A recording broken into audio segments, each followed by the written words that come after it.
Gatas, estamos aqui com mais um dia do Cueca, feliz da vida como sempre. Recadinhos, porque se faz necessário, infelizmente, né? Deixe seu like, se inscreva, porque o seu dedinho não está quebrado e nós precisamos, porque mulher ajuda mulher, não é isso? Unidas, vamos mais longe. Titia agradece. Estamos com um 40 menos. Ele é solteiro, advogado e vamos falar de um assunto que aqui nunca foi dito. E vocês vão ficar pasma. Adivinha? Violência obstétrica. Olha isso. Estamos com Ismar Maciel. Seja muito bem-vindo, gato. Muitíssimo muito obrigado, grato pelo convite, é uma honra estar aqui com vocês, estar aqui neste projeto, neste podcast, e hoje nós vamos falar um pouco acerca da violência obstétrica, que é um tema que está em tão evidência, não só aqui no Brasil, mas como também no mundo. Como nós muito vemos nas redes, nos jornais, tantas mulheres que são submetidas às práticas danosas, às práticas de violência obstétrica. Antes de eu entrar em específico sobre o tema da violência obstétrica, eu quero fazer para vocês um pequeno apanhado de como que surgiu esta luta das mulheres em busca de autonomia. Bom, a partir de 1950, 1970, que começou a surgir grandes movimentos sociais em busca do quê? Da autonomia da mulher, para que de fato ela tenha participação ativa no seu processo de parto e tenha participação ativa no processo reprodutivo. Do seu corpo, né? E principalmente do seu corpo, ser a dona do seu corpo. Então, em 1970 surgiu esses movimentos dessas mulheres que eram buscando autonomia, buscando participação ativa no processo de parto, ser dona do seu próprio corpo. E a partir disso surgiu os instrumentos internacionais. Aqui eu cito a Convenção de Belém do Pará, que ela foi elaborada aqui no Brasil, que deu ensejo também em Belém do Pará. Pasme, né? Pasmem. Foi aqui no Belém do Pará. Esta Convenção de Belém do Pará, ela pertence ao sistema de direitos humanos regional, pertence à Organização dos Estados Americanos, e bem como tem uma outra convenção de extrema importância, que é a Convenção Internacional para a Erradicação e Eliminação de todas as formas de discriminação contra as mulheres, que entrou aqui no ordenamento jurídico brasileiro com força de direitos humanos. Ou seja, a partir dessas convenções que começou-se a estudar o que é a violência obstétrica. Tanto é importante que a partir dessas duas convenções que começou a elaboração da lei da violência doméstica, que é a Lei 11.340, claro, também com os créditos à grande ativista social, a Maria da Penha. Dito isto, o que de fato é a violência obstétrica? Diante dessas questões que eu passei aqui para vocês. Violência obstétrica, ela nada mais é do que a apropriação indevida do corpo e dos processos reprodutivos das mulheres pelos profissionais de saúde. E esta conduta vai causar o quê? Vai dizer que o processo de parto ele é patológico, ou seja, ele é doente, e com esse processo de parto pode haver grandes excessos de medicação e tudo isso vai causar um grande abalo ao desenvolver natural do processo de parto. Portanto, quando a gente fala em violência obstétrica, nada mais é que as mulheres elas perderem a sua autonomia. E autonomia é o autogovernar-se. Autonomia é um princípio da bioética principialista do Beauchamp and Childress, que diz que se você não tem a sua autonomia respeitada, como que você vai impor? Portanto, as condutas de prática de violência obstétrica, todas elas vão inibir o quê? A a atuação da mulher como um sujeito ativo, como uma pessoa portadora de direitos humanos, uma pessoa que precisa de respeito. E não é simplesmente pelo fato de dar a vida a um outro ser humano que ela vai ser ali coisificada, ela vai ser objetificada. Exemplos. Sim. Vamos lá. Porque você está falando, essa mulher está pensando, ué, eu tô grávida. Então, o que ele quer dizer com isso? Exemplos. Vamos dar um exemplo de uma mulher que está grávida hoje.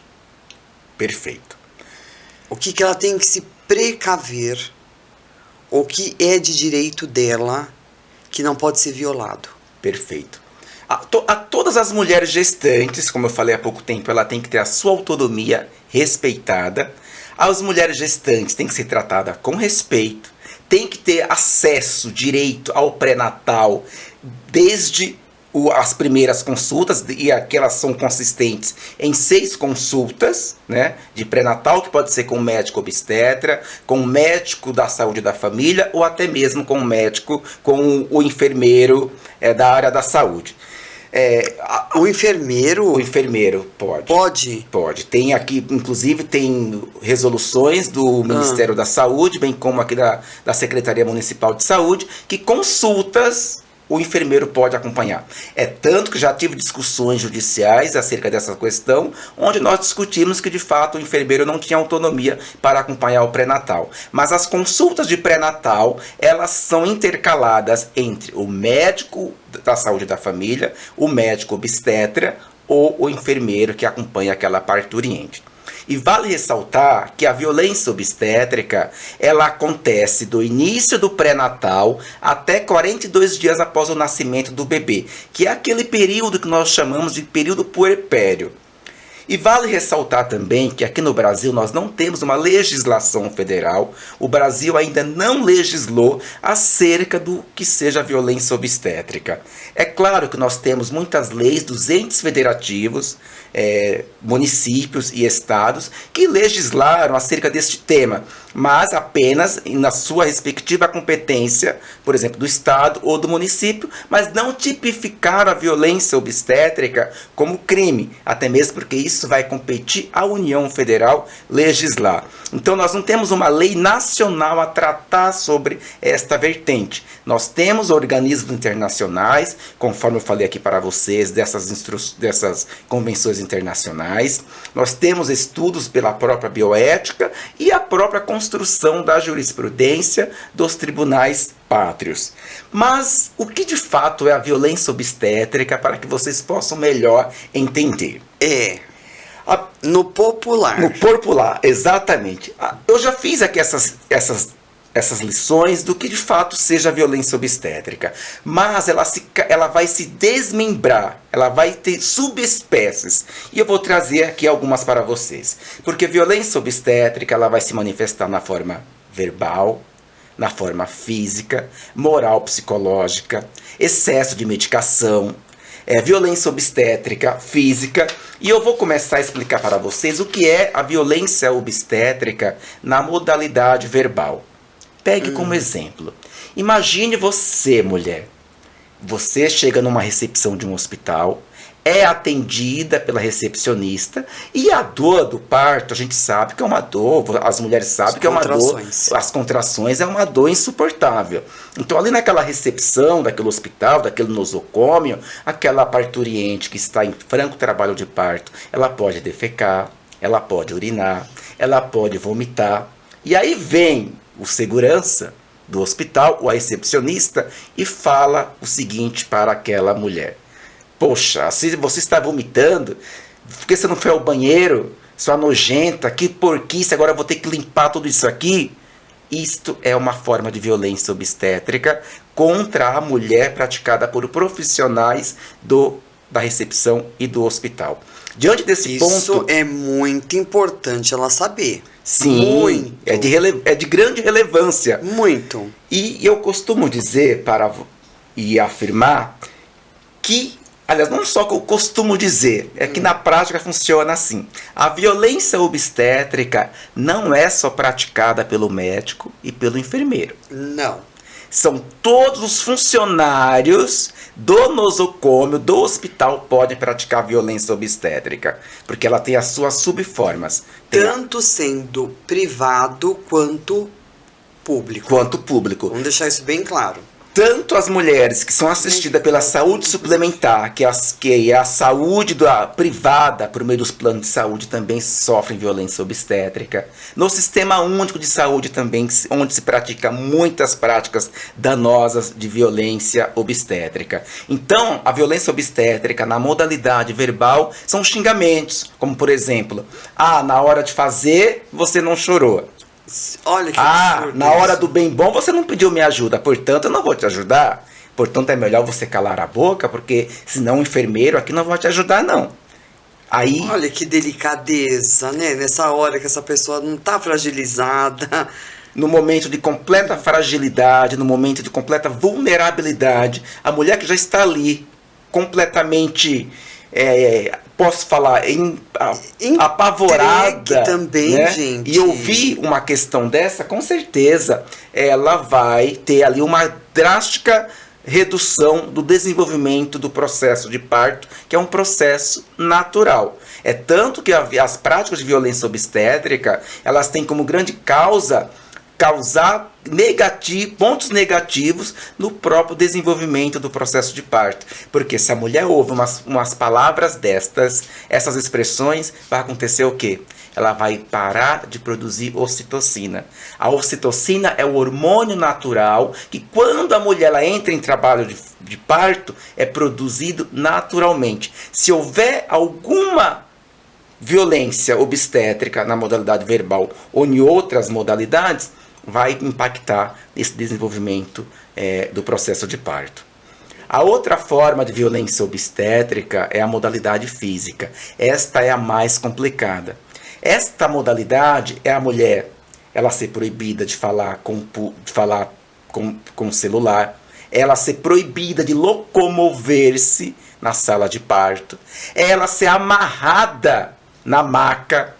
Por incrível que pareça, ainda tem condutas de hospitais que amarram a mulher numa maca. Agora eu pergunto, para que a mulher ter as suas mãos atadas, amarradas, quando ela está na posição litotômica? Portanto, a violência obstétrica na modalidade física é a proibição da mulher locomover-se. É a imposição do médico que ela fica numa posição litotômica, ou seja, na posição de parir. E essa posição de parir, ela acaba sendo muito desconfortável. Porque imagine, se a mulher ela está com uma barriga grande, um barrigão, e ela fica naquela posição litotômica. Se eu acho que nessa posição litotômica, o que vai acontecer? Ela não vai ter um bom conforto, ela não vai conseguir respirar bem, vai impactar no próprio processo de força de expelir aquele feto. Então, não, e você imagina, uma coisa básica. Ela tá deu vontade de coçar aqui, uma coceira, ou coceira no nariz, qualquer coisa que seja. Ela tá amarrada. Fica com as mãos atadas. Eu acho um grande absurdo isto. E eu costumo dizer que violência obstétrica, até mesmo pelos organismos internacionais, pela Organização Mundial da Saúde, pela ONU, pela OEA, bem como pelas convenções e declarações de bioética, é uma grande violação de direitos humanos. Eu vou contar aqui outra questão para vocês, dentro da violência obstétrica, na modalidade física. Toque.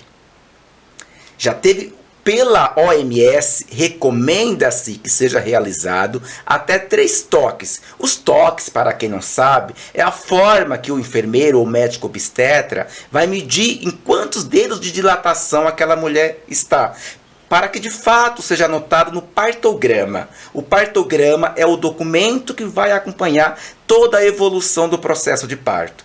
Quantos dedos de dilatação, quantos centímetros a cabeça do bebê desceu.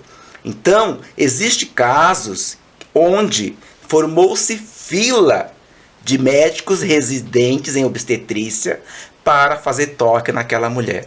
Já teve casos que foram realizados 10 toques sucessivos naquela parturiente. Isso em prol do quê? Em prol do ensino da obstetrícia. E pasmem, foram toques sem o consentimento daquela mulher. É o que eu costumo dizer. As mulheres, elas não podem jamais ser objetos. Elas não podem ser objetificadas para ter esses toques desnecessários, esses toques com o cunho de ensinar as residências em obstetrícia. Portanto, toques acima de 3 tem que ser devidamente fundamentado e saber o porquê, as razões. Como que essa mulher vai se defender disso? Porque ela tá lá, aí teve 5 toques. Como que ela vai provar que teve 5 toques? Todos os toques precisam ser anotados no partograma. Porque se não anotaram? Aí, o senhor não SUS? Aí, por isso que eis a questão do direito ao acompanhante. Porque se de fato foi anotado ou foi feito os toques e ele não foi anotado, tem como provar por prova testemunhal. Por isso que eu acredito que muitos hospitais têm uma grande proibição, uma grande propensão a proibir a presença do acompanhante. Que é para o acompanhante, ele vai fazer com que aquela mulher não seja muito submetida às práticas danosas de violência obstétrica. E também é importante que as próprias mulheres, elas saibam que essas práticas são proibidas. Por mais que a mulher ali esteja no momento de vulnerabilidade, fragilizada, se ela perceber que estão fazendo toques em excesso, pare. Por qual necessidade você está fazendo mais esse toque? Eu não permiti. E não permita. Se você souber esses seus direitos, com certeza vai ter muita inibição dessas práticas danosas. Como que a gente pode fazer para que essa gestante tenha conhecimento de todos os direitos que ela tem? Então, porque ela não tem. E onde ela vai procurar? Você imagina, é tanta coisa que está na cabeça dessa mulher. Será que eu vou conseguir ter um parto normal? Será que eu vou ter cesárea? Será que meu filho vai nascer bem? Será que eu vou ter saúde depois que meu filho nascer? Dá uma olhada no tanto de coisas. Ela nem tem noção do que seja. Que ela tem direitos e que são coisas que ela está sendo violentada. Ela não tem esse discernimento. Eis porque a grande importância de haver políticas educacionais, políticas informativas, para disseminarmos o que seja violência obstétrica. Porque violência obstétrica, ela ainda soa como muito pejorativo. E quando a gente se fala em práticas de violência obstétrica, usa-se muito um soft, ou seja, querem suavizar que aquilo não foi uma prática danosa. Portanto, falar que é mimimi. A maioria dizem que é mimimi, mas mimimi, uma vírgula, não é mimimi.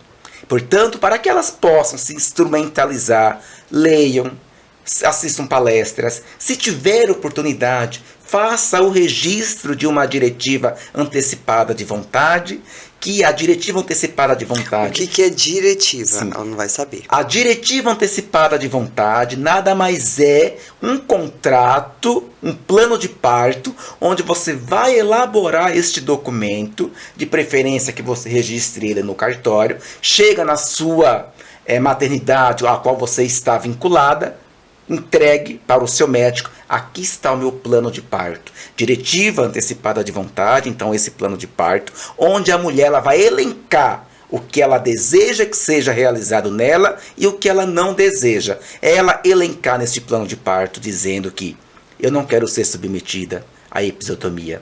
Fica desde já proibida a manobra de Cristelé, que eu vou explicar para vocês logo à frente. Eu não quero que seja aplicado a mim sem necessidade a ocitocina sintética. Eu quero que durante o meu parto eu fique numa sala privativa, que eu tenha a minha autonomia, a minha privacidade respeitada. Se for num SUS. Então, aí que está. O grande problema é a questão do SUS. Mas só saúde pública, meu bem. Saúde pública é um dilema. Então... Nós nem sabemos disso. Mas existe uma RDC de número 36 da Anvisa, que ela traz todas as normativas de como deve ser o processo de parto seguro, que objetive o respeito à autonomia daquela mulher. Portanto, a RDC tem que ser cumprida, senão o hospital pode ser lacrado. Exatamente. Portanto, nesta RDC ela vai trazer as diretrizes Então, se aquele hospital ele não se adequou, ele que se adeque para melhor atender os anseios de toda aquela população. A gente entende, eu entendo. Eu sou um grande defensor do Sistema Único de Saúde, do SUS. A gente entende o quão é escasso a razão de materialização, de profissionais, mas eu costumo dizer o seguinte: a escassez de instrumental não pode ser condutor para práticas e não cumprimento de normas de vigilância sanitária. Portanto, os hospitais que se adequem. Dentro da violência obstétrica física, eu quero dar outro exemplo para vocês, que é a episiotomia. Eu acredito que muitas mulheres já foram submetidas à episiotomia, principalmente anterior ao ano de 2019, onde havia um uso indiscriminado da episiotomia. E a partir do ano de 2019, começou o Ministério da Saúde a dizer que a episiotomia ela deve ser utilizada, deve ser feita em últimos casos, em última ratio, ou seja, para realizar, o médico ele precisa fundamentar o porquê e registrar no prontuário. E o que é, porque ela não sabe. Sim, o que é a episiotomia? Muitas mulheres já foram submetidas à episiotomia. E eu falo isso com total conhecimento de causa, porque nas minhas palestras, 95% das mulheres erguem a mão que já foram vítimas de violência obstétrica em alguma das modalidades. A episiotomia, o que é? Nada mais é que uma incisão que o médico ou o enfermeiro ele faz na genitália da mulher, num ângulo de 45 graus a perna direita ou em direção ao ânus, com o intuito do quê? Ampliar o canal vaginal e ajudar com que aquele feto seja expelido. Contudo, queridas, pela Organização Mundial da Saúde, pelo Ministério da Saúde, a episiotomia ela não tem evidência científica de trazer resultados positivos nem para a mulher e nem para o nascituro, para o feto. Muito pelo contrário, a episiotomia ela é drástica, ela mutila os órgãos genitais da mulher e é uma região de extrema facilidade de contrair bactérias. É um lugar que não se deve fazer este procedimento. E pasmem, muitas das vezes a episiotomia ela é realizada na mulher sem o seu consentimento. E é completamente proibido. Para que o médico ele possa fazer algum procedimento interventivo, medicamentoso, cirúrgico, precisa do que primeiro? O termo de consentimento informado, e esse termo de consentimento informado pressupõe o direito à informação. Ou seja, aquela paciente tem que ser esclarecida do porquê, qual as necessidades, os riscos, aí ela assina o termo de consentimento informado, autorizando aquele médico. Mas muitas das vezes a episiotomia ela é realizada sem esse consentimento. E aí já é uma violência obstétrica. Eu quero deixar violência grande, gravíssima, é uma lesão corporal grave. E eu deixo claro aqui para vocês que não existe proibição de que seja realizada a episiotomia. Contudo, ela pode ser realizada em situações emergenciais para salvaguardar a vida daquela mulher que está em franco trabalho de parto ou para salvaguardar a vida do feto. Então, ela em si não é proibida. Em último caso. Que antes ele tem muitos recursos para ele aplicar antes de fazer. Antes de fazer a bendita episiotomia. Que não é bem bendita. Há casos, é a maldita mesmo. Maldita episiotomia. Nossa, e o tanto que dá depois de infecção? Já teve casos de mulheres onde aí existe o erro médico não é violência obstétrica, mas ambos podem caminhar lado a lado. Já teve casos de um médico fazer a episiotomia e ele transfixar o canal vaginal com o canal anal. Não creio. Tem muitos casos. Aí acontece o quê? Aquela mulher teve uma grande infecção generalizada. Muitas já foram a óbito e outras teve que ser submetidas às pressas a uma cirurgia para reverter. E também, por que muitas mulheres, Andrômeda, quando são submetidas à episiotomia, ela não consegue mais ter uma qualidade sexual saudável. Por quê? Vou falar para vocês. Quando o médico ele faz a incisão na vagina da mulher, o médico tem aquela ilusão de que a vagina da mulher não vai mais comprimir ao tamanho normal. Aí o que ele faz? Ele dá um ponto a mais. Este ponto ficou chamado como ponto do marido. Porém, quando cicatriza, a vagina da mulher volta ao tamanho normal, porém muito mais comprimida. Ela não vai ter mais relações sexuais prazerosas. Isso vai ser muito drástico, pode até afetar a relação, claro que vai afetar. Divórcio e consequência. É um dano estético. Em razão disto, o que essa mulher vai ter que fazer? Vai ter que ser submetida a uma cirurgia para a correção. É drástico. Não, é demais. Por isso que a episiotomia tem que tomar muito cuidado quando for para que seja realizada. E se for realizada, tem que seguir esses instrumentais. A outra questão é a manobra de Christelet. A manobra de Christelet, a mulher está na posição litotômica, na posição de dar à luz, mas lembrando que a mulher... Litotômica, gente, barriga para cima. Exatamente. É porque ele é muito didático, gente. Todo mundo tem esse conhecimento dele. Português dele. A posição litotômica nada mais é barriga para cima na posição de parir. Mas entendam, compete e é direito da mulher ela escolher a forma que ela quer parir, que ela quer dar à luz. Não simplesmente o profissional de saúde, o médico, impor para ela. Se ela quer dar à luz andando ou de cócoras, a opção é dela, não pode ser imposta. Porque, inclusive, existe até evidências científicas que diz que quando a mulher ela se locomove, ela anda, facilita muito mais o processo do parto. Claro! Então, a manobra de Christelet, a mulher está na posição de barriga para cima e vê um profissional de saúde comprimindo o seu abdômen. Isso é proibido. Porém, isso é muito usado. Quando aquele profissional comprime o seu abdômen, o que vai acontecer? Pode quebrar uma costela, pode perfurar o pulmão da mulher, igual já aconteceu várias vezes. O profissional pressiona com muita força e vai causar o quê? Uma laceração naquele feto. O que é a laceração? Pressionou muito, pressionou com muita força. O bebê saiu que nem um jato, escorrega. E quando ele escorrega, o que vai causar na mulher? Pequenos rasgos na vagina. Portanto, não é recomendado. Inclusive, o Conselho Federal de Enfermagem proibiu o uso da manobra de Christelet por não ter nenhuma evidência científica. Outras modalidades da violência obstétrica é a moral psicológica. Por exemplo, é aquele profissional de saúde, aquele médico falar para a mulher: olha, é bom você fazer um parto cesariano urgente, porque possivelmente você não tem passagem para dar à luz por um parto natural. E é importante que você marque logo a sua cesariana, porque talvez no próximo final de semana eu não vou estar aqui no hospital para te atender.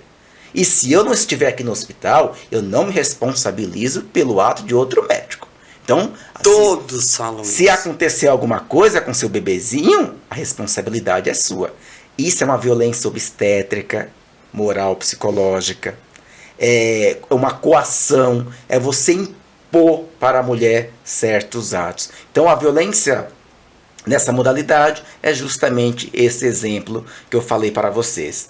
O outro exemplo é a medicação excessiva. Este é um grande problema. Ela não tem noção, não tem medida. Como que ela vai ter esse parâmetro?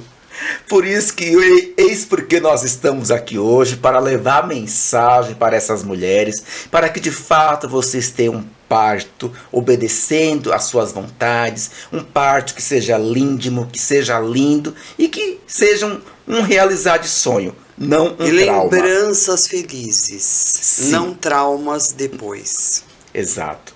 Então, a questão da medicalização excessiva, ela consiste, por exemplo, você, mulher, franco trabalho de parto, entrou lá no hospital, aquele sorinho lá, coloca no seu bracinho, muitas das vezes ele tem ocitocina.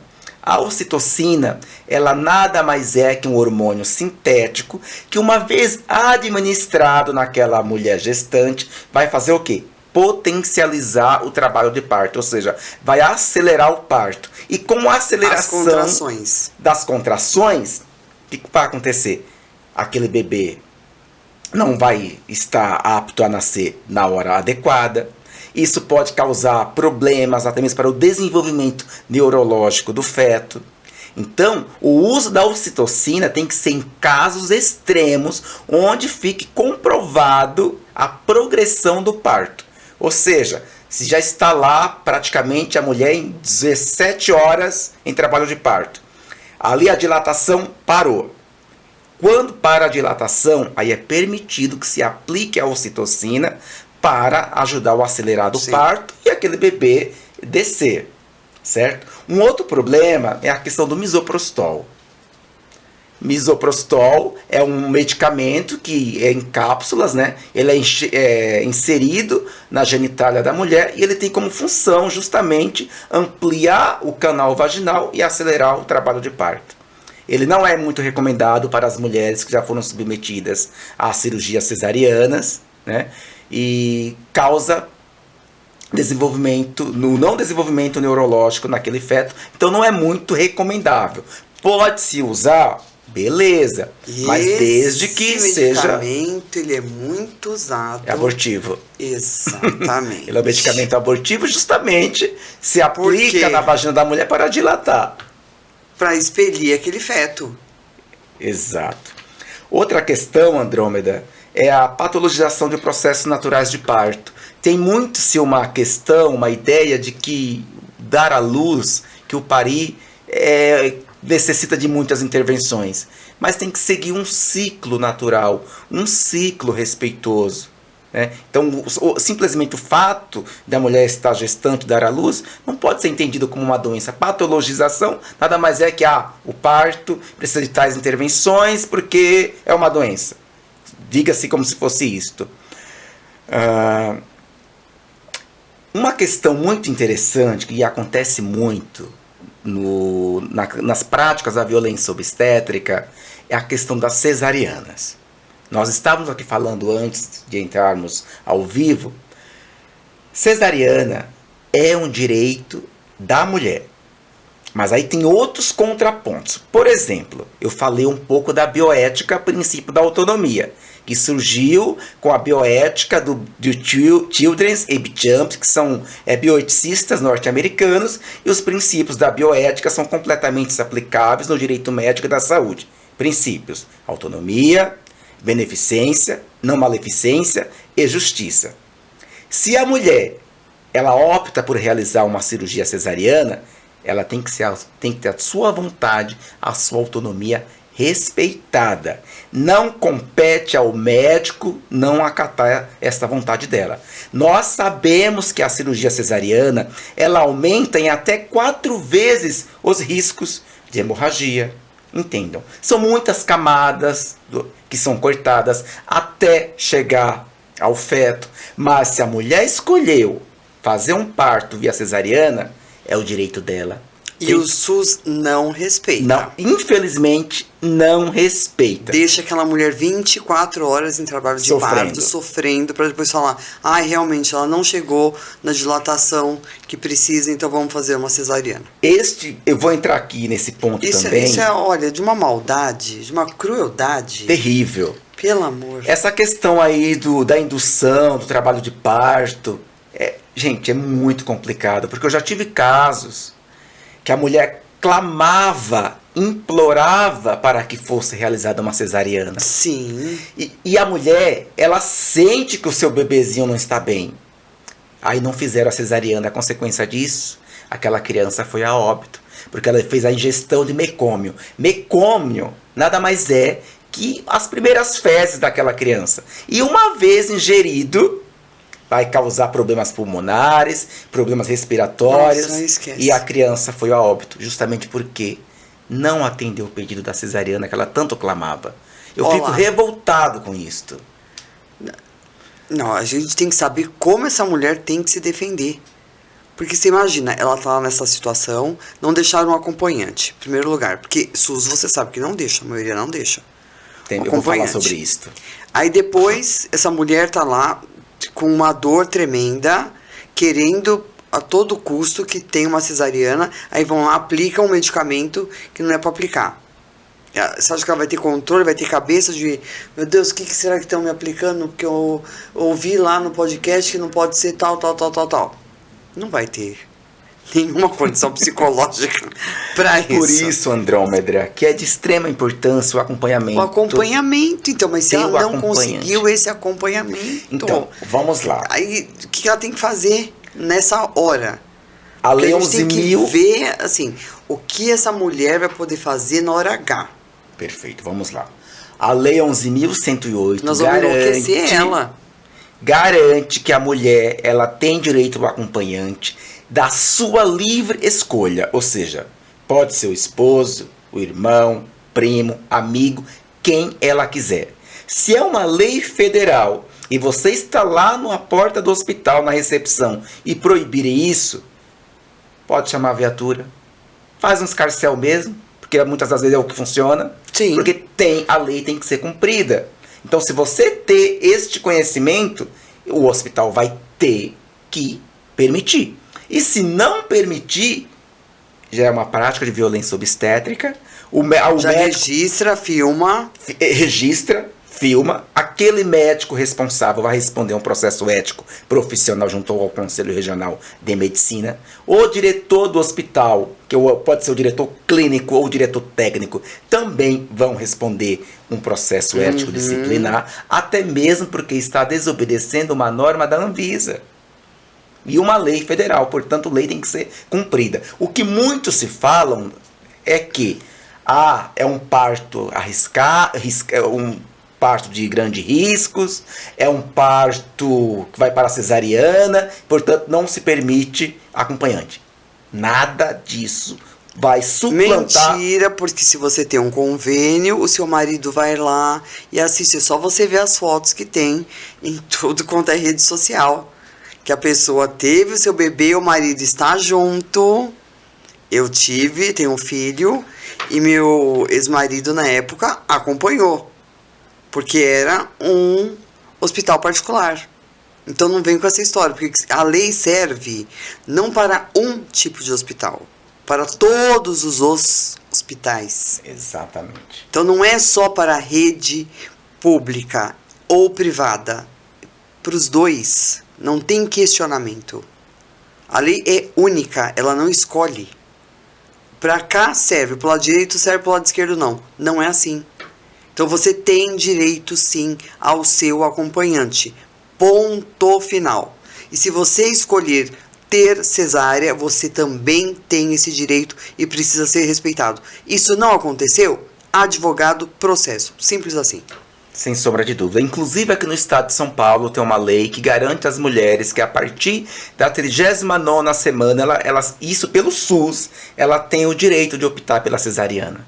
Então, eu acho um grande absurdo quantas leis, quantos direitos são violados.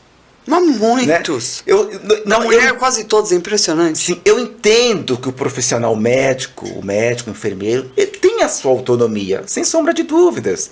Mas a autonomia pessoal, a autonomia do profissional, volto a dizer, ela não pode ser utilizada para afastar direito das mulheres. Mesmo porque não é ele que está dando a luz, né? Exatamente. Vamos combinar? Exatamente. Tem como ele medir a dor da pessoa? Não tem como medir. Né? Tanto é que só, me fala uma dor de 0 a 10. Então ele não consegue medir. Ele não consegue mensurar.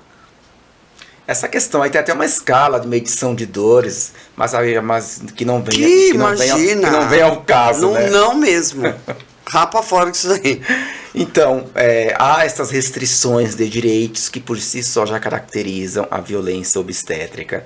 Violência obstétrica é uma coisa, erro médico é outra, igual eu falei agora há pouco para vocês. Sim. Quando nós falarmos de erro médico, você já tem que ter em mente que o erro médico pressupõe o quê?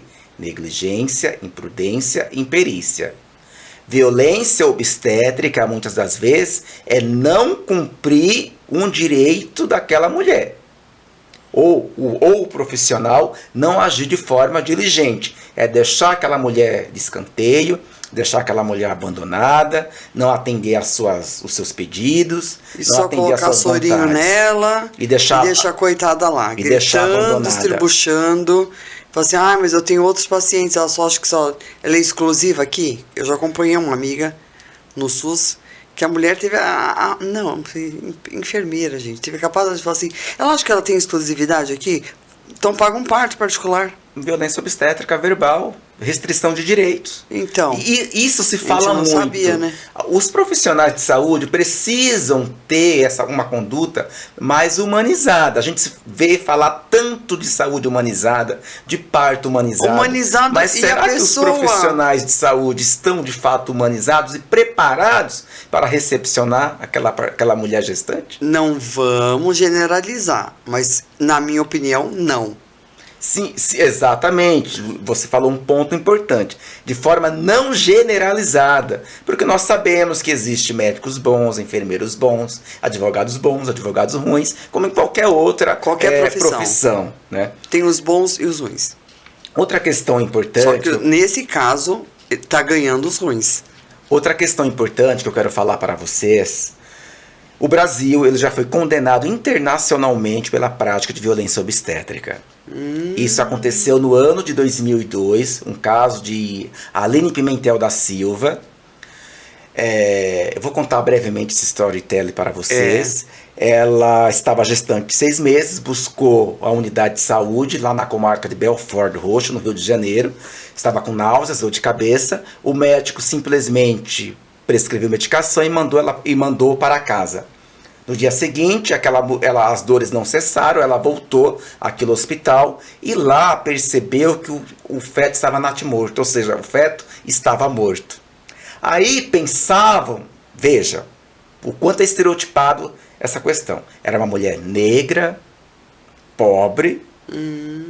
O que os profissionais da saúde imaginaram? Que ela tinha cometido a tentativa de aborto. E por imaginarem isso, deixou ela lá esperando. Adeus, induziram o processo de parto para ela expelir aquele feto natimorto. Ficou aproximadamente, se não estiver enganado, 18 horas. Induzindo para ela dar à luz um feto que já estava morto, ao invés de fazer de imediato a cesariana.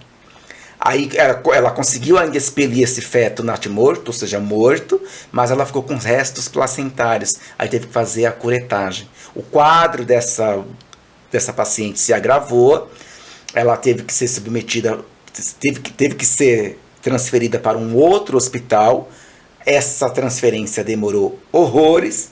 Chegou no outro hospital, ela com sangramentos, ainda ficou numa maca nos corredores, porque não havia leito disponível. Consequência disto, ela foi a óbito por hemorragia, por falta da ineficiência da prestação do serviço médico hospitalar.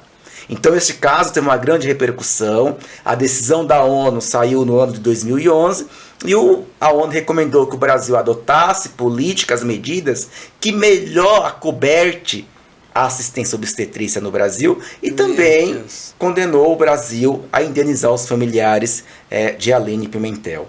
Um ponto importante que eu quero dizer aqui para vocês: por que se morre tanto aqui no Brasil? Segundo os dados que eu tenho, esses dados são recentes, a cada 100 mil nascidos vivos, há uma taxa de mortalidade materna de aproximadamente 70 mulheres. A cada 100 mil nascidos vivos. A Organização Mundial da Saúde diz que o aceitável é 35 mortes a cada 100 mil nascidos vivos. E por que se morre tanto aqui no Brasil? Voltando à mesma pergunta. A ineficiência do serviço médico hospitalar consistente num plano obstétrico de qualidade, né? Se morre muito por hemorragia, tromboembolismo, hipertensão. E diante da medicina avançada que nós temos, diante de todo esse aparato tecnológico, são mortes evitáveis. Então, falta muito preparo falta muito aqueles profissionais de saúde saberem conduzir e estabilizar situações de emergência onde se refere às questões obstétricas. Então é um número muito elevado, essa é uma temática que precisa ser levada ao mundo, precisa ser muito discutida, para que com essas discussões seja minimizado, que as mulheres ocupem seu espaço de autonomia, que esse ato de parir ele é lindo, é sublime, é abençoado, é divino. Tem até uma frase... E que não vira um pesadelo. E que não vira um pesadelo. Tem uma frase de um médico obstetra francês que eu sempre gosto de citar nas minhas palestras, que é o Michael Oden, que ele diz o seguinte: para mudar o mundo é necessário primeiro mudar a forma de nascer. E se isso não for mudado, nós não vamos ter seres humanos com uma capacidade de inteligência social, com desenvolvimento orbitofrontal, que é aquela capacidade que nós temos de inter-relações pessoais. Porque um parto traumático causa as consequências para aquela mulher e para aquele bebezinho para o resto da vida. Então isso precisa ser revisto, isso precisa ter um novo olhar, um olhar mais humanizado, certo? Arrasou! Simples assim. Você Muitíssimo não sabe grato. O serviço social que você prestou. E eu vou fazer mais, eu vou conversar com ele, para que a gente faça uma live, para que a gente comece a falar sobre isso. Esse tema da violência obstétrica, meninas, ele é muito extenso, tem muita coisa aqui que falta falar os direitos principais que são violados, que é a autonomia, o não acompanhamento do pré-natal, a proibição do acompanhante, a proibição do direito à segunda opinião por um médico. Então, mas você vai voltar. São N questões. Falta alguns minutos, já terminamos? Já estouramos. Já estouramos? Perfeito. Eu agradeço muito a você pelo convite, por essa oportunidade. É uma honra estar aqui, é uma honra tratar deste tema que de fato eu tanto gosto. É um tema que eu tenho um carinho muito pessoal, e eis porque a razão de eu estar nesta linha de frente, assim eu posso dizer. Nessa jornada. Nessa jornada, exato, uma jornada. E digo para vocês que o ano que vem tem novidades acerca da violência obstétrica. Eu espero que eu venha aqui fazer o lançamento, Andrômeda. Já me autoconvido. Mas, já falar, você tem que vir uma vez por mês. Para que a gente possa discutir. O direito médico e da saúde é muito abrangente, digo que ele mudou a minha vida. Quando a gente fala de direito médico e da saúde, está dentro a violência obstétrica. Eu costumo dizer que violência obstétrica, ela é a especialização da especialização. É um subnicho muito especializado mesmo. E que essa mulher não sabe, ela não imagina, ela não tem conhecimento. Então, além de alertar a família, a gente tem que alertar a família. Porque a gente não sabe quem vai acompanhar. Pode ser que o marido esteja viajando, pode ser que ela seja mãe solteira, então aí tem que ser uma amiga ou a mãe. Então, você vê, não dá para deixar só com ela. Tem que amplificar isso. Sem dúvidas. Um ponto importante, você falou de mães solteiras. As mães solteiras são as que mais sofrem violência obstétrica. Claro! Porque eles já coisificam, coitadinha, não coitadinha tem ninguém. Não tem ninguém. É nesse sentido, que não tem ninguém acompanhando, não tem ninguém por ela. Vamos fazer o que bem entendermos. Ou um julgamento muito pior. Sim. Ué, se é mãe solteira, o cara não quis assumir, então você vê, né? Não deve ser boa bisca. Temos todos esses estereótipos que precisam ser desconstruídos para que assim nós tenhamos uma sociedade justa, solidária, que abrace o próximo. E que essa mulher que exerce o trabalho dentro desse hospital, que escolheu pela área da saúde, ela tenha muito mais empatia pela outra mulher. Exatamente. Porque a maioria das vezes é uma outra mulher que está maltratando a mulher. Inadmissível. Por incrível que pareça, as mulheres, elas praticam mais violência obstétrica do que os homens. Eu tenho certeza. É por isso que é importante as mulheres se unirem, ter mais empatia, enxergar, tentar se colocar no lugar do outro. Porque, gente, esse tal de sororidade não pode existir só na fala, tem que ser na prática. Eu não vejo essa união. Ainda bem, um homem, tá vendo? Porque eu viro e mexo, tô falando aqui que essa mulher adora postar, que ela é solidária, que ela tem empatia, que juntos nós somos mais fortes. Eu falo, qual que é a ação que você tá fazendo pra isso? Qual é a ação? Porque falar bem, postar a coisa mais fácil do mundo. Eu quero saber da ação. Essa mulher não tem ação. É só para inglês ver. Não, é uma cambada de mentirosas. Simples assim. Porque a hora que você precisa que estenda a mão, vê que absurdo. Nós estamos falando de uma mulher que está numa situação super fragilizada, está prestes a dar à luz, que tinha que ser um momento sublime, super respeitado. Se a gente é capaz de dar à luz, você tem noção do tamanho do respeito que a gente precisa ter? Teria que ser a gente dá vida para alguém. Exatamente. Aí você é maltratada por outra mulher. Essa questão aí também vem muito do cunho cultural e social. Porque para você ver, até mesmo nas relações de emprego, de empresa, as mulheres ficam sempre se engalfinhando, uma querendo matar a outra, ao invés de se unirem para crescer. Porque a turma masculina super se apoia, um cobre o outro, um ajuda o outro. Um encoberto o outro.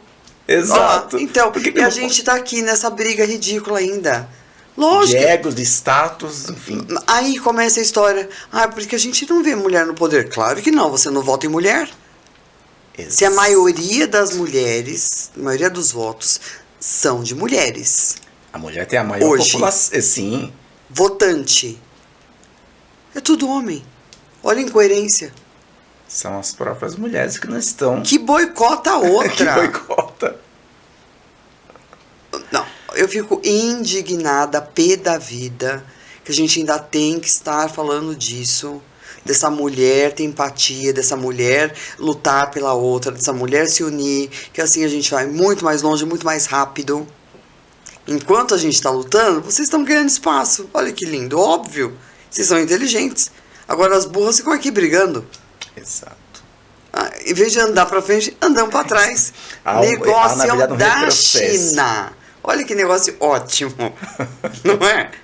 Pra gente, se lascar, enquanto vocês vão, bonitinho, comendo pela lateral. E a gente se matando no meio do palco. Olha que beleza. E vocês vão, só na lateral.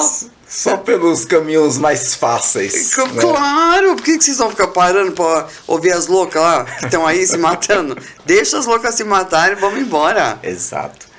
Então acredito é sobre isso, né? Eu acredito que nós tenhamos aqui cumprido os objetivos. Espero que eu tenha sido claro para vocês. Eu fico à disposição, a Andrômeda também fica à disposição para questionamentos, dúvidas. Esse homem já vai morar nesse podcast, sinto dizer. Como ele vai fazer, gratidão, não sei. Gente, gratidão. Ele que se vire. Mas uma informação dessa, nós vamos ter que levar para muitos lugares, você não tem noção. Minha cabeça tá aqui já. Tem que ser muito disseminado. Quanto mais informações... Qualquer coisa tem que fazer uma cartilha, literalmente. Vai sair o livro ano que vem. Cachorro. Escondendo esse ouro. Eu aqui me matando pra ver como é que eu vou fazer pra colocar isso pra ter mais acesso. Vai ser agora, no final do podcast. Não posso. Vai sair. Pá nele. Gratidão, meu bem. Eu que agradeço. Arrasamos. Arrasamos. E aqui, cadeira cativa. Já peguei pra mim ele, gente. Sinto dizer. Simples Muito assim. Obrigado, gente. E agora nós vamos fazer acontecer. Já que a mulher não faz, vou eu com o homem fazer, tá? Simples assim. Beijo, tchau. Deixa o like. Depois dessa, nem sei se vocês vão deixar. Depois dessa broncaiada, não vão deixar nada.